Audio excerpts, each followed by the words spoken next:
with the first segment, which is talking about the WNBA playoffs, recapping the games that happened last night, what went down, my opinions on the game, and we're going to start off with the Fever, since I'm sure a lot of you guys are interested in what I thought about the Fever.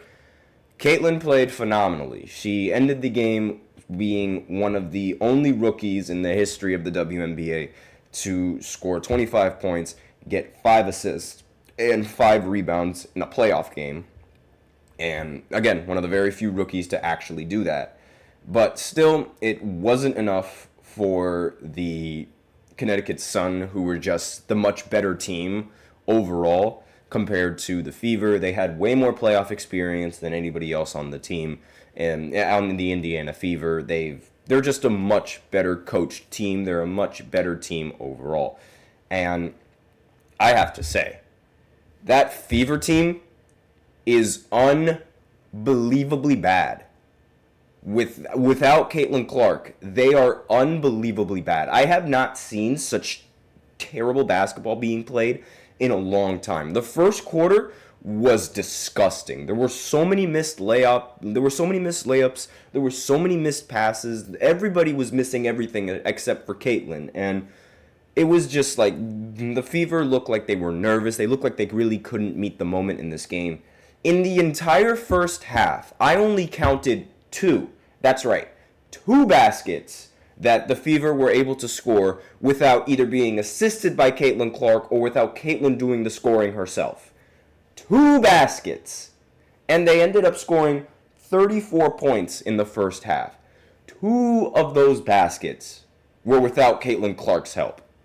And it was awful watching the Fever trying to conduct an offense without Caitlin Clark getting the ball. It was absolutely awful. And you would think that it would get better in the second half. It only gets worse. It only gets worse. And it should also be noted that in this game, there was a lot of flopping. For some reason, like the Connecticut Sun, they were just all the time whenever a Fever player just went up near them. It seemed like they were really relying on the refs at one point.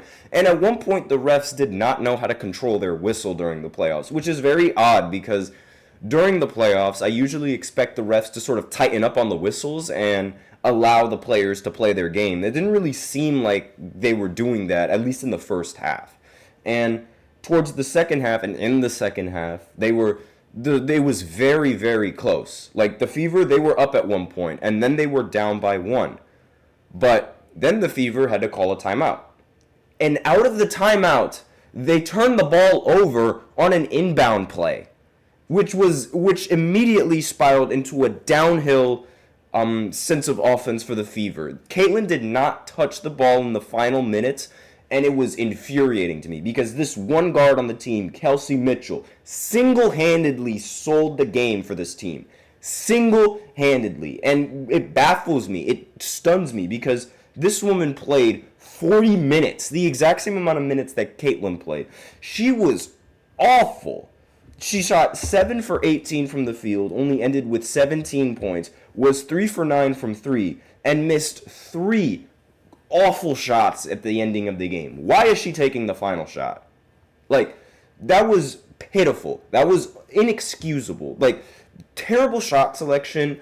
Refused to pass the ball when someone was open. Just kept trying to do unnecessary things in the face of good defenders. Like, she was actively trying to isolate good defenders. And I'm like, that is not winning basketball. You're not going to win by running an isolation on one of the league's best defenders. That's just not going to happen. You're not going to win like that. And it really seemed like the team could only do something when Caitlin Clark had touches. And once again, because of Caitlin Clark's really bad teammates, she was unable to win, and they ended up losing in a sweep. And it showed, not only does this show how top-heavy the WNBA is, but it really, first off, there needs to be some changes with the Fever. Kelsey Mitchell needs to go. It's that simple. She needs to go. And the coach for the Fever also needs to go. They both have to be discarded, gone, and only until then will Caitlin Clark finally reach her full potential. Because think of it this way. It's the same thing. It's the same logic that we have for Victor Wembanyama. Like, last year, Victor was arguably at his weakest point, and a lot of it was because of his teammates hindering him. Same thing can be said about Caitlin Clark. She's arguably at her weakest point, which is crazy to say considering the amount of records she's already broken in the WNBA, and it's because of her awful teammates. And I'm like, Aaliyah Boston, she's like the only bright spot, like the only good teammate that Caitlin Clark legitimately had. She ended the game with 19 rebounds, which goes to show you how many layups both sides were missing. And she did end the game 7 for 12 from the field. But other than that, Caitlin got 0 supporting cast and was the only other option that was there aside from Aaliyah Boston was Kelsey Mitchell, and Kelsey Mitchell was just being a ball hog all game and chucking up really, really, really bad shots. Like, terrible shots. Just bad shot selection all around. I am not a big fan of her game. I'm not a big fan of what she's doing on the Fever. She needs to leave. Plain and simple. But aside from that, the Connecticut Sun, they took care of business. I was wrong in my predictions. I was really optimistic that Caitlin was going to actually be able to will this team to a win, and she was very close to doing so. It's just her terrible teammates held her back at the very end. And I don't mean to be sort of mean to those athletes. Like, yes, I do understand that is your first playoff game for a lot of people, and I completely understand that. But messing up on an inbound pass, that's just unacceptable. And not only that, the Fever also in the first half, they messed up a 3-on-1 fast break. I kid you not. They messed up a 3-on-1 fast break because one of the players for the Fever just didn't know how to pass the ball, and she threw a lob. Yes, I kid you not. She threw a lob, and of course the other female couldn't catch it, and the ball ended up going out of bounds in a turnover. A 3-on-1 situation should never result in a turnover in professional sports. Should never. Like, that needed to be. I'm surprised that during the regular season that those types of turnovers weren't completely eliminated and just mitigated in some sense. And really, that's all that I have to talk about for the Fever game. Now, for the Phoenix Mercury game, they were up at one point, but then they got absolutely steamrolled during the rest of the game. And it's no wonder why the players for the Lynx, the Lynx are a very competent defensive team. They ended up scoring 101 points, but only held the Mercury to 88 points. It was a blowout win.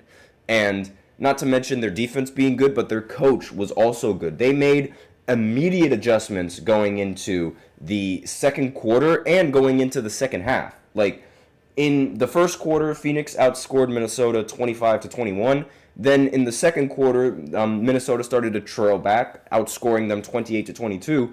And then to open the second half, the quarters and the scoring, it was 27-17. That was the point differential between Minnesota and Phoenix. It was 10. They really, really made an adjustment in the second half. And this is probably looking to be Diana Taurasi's final game. Good riddance.